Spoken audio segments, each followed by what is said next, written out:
I think, I think we've seen this in previous battles and wars. So we saw this in the 2006 war that the Israelis launched on Lebanon, and they ended up after 33 days, UN Resolution 1701, which created actually still, there's a cessation of hostilities. Well, not any longer, but there was a cessation of hostilities.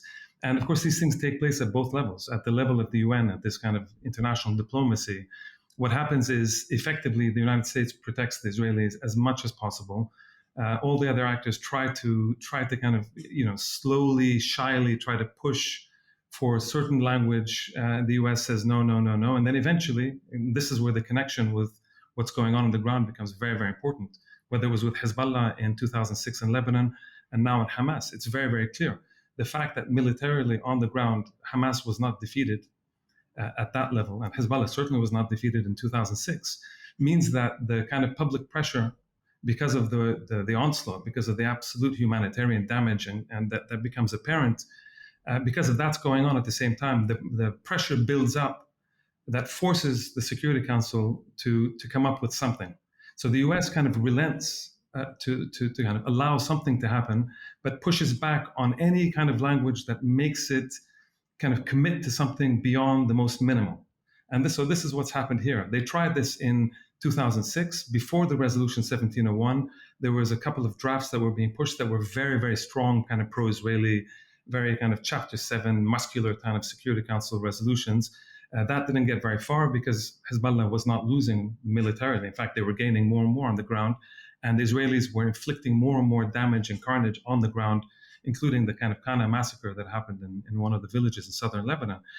So eventually, when it became clear that the Israelis could not defeat Hezbollah on the ground, eventually the Americans and the French in that case relented, and they ended up negotiating a resolution, the 1701, which ended up sort of a bit of everything. But it did at least kind of come to the cessation of hostilities with a clear understanding that Hezbollah had won politically, symbolically, and psychologically, and kind of prepared the stage for the next stage in which Hezbollah simply grew and became a regional actor.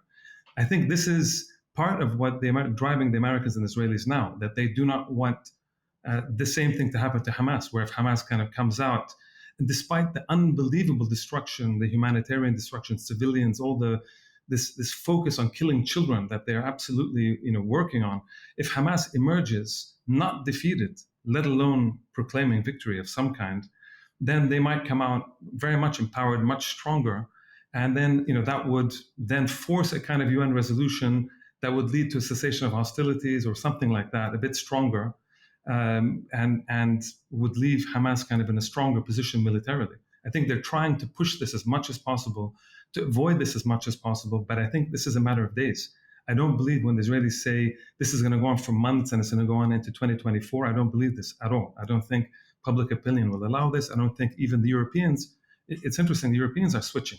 Leave the Germans aside because they've gone a bit crazy, as far as I can tell. But the UK even has Cameron now, the foreign minister, has come in and said, they're speaking relative to what they were 2-3 weeks ago. They're saying it needs to end. They're not using ceasefire, but they're using kind of language that's pushing. And it's interesting that even Joe Biden and his administration are now saying, okay, we need also to look at the West Bank. We need to look at the killings that are taking place there.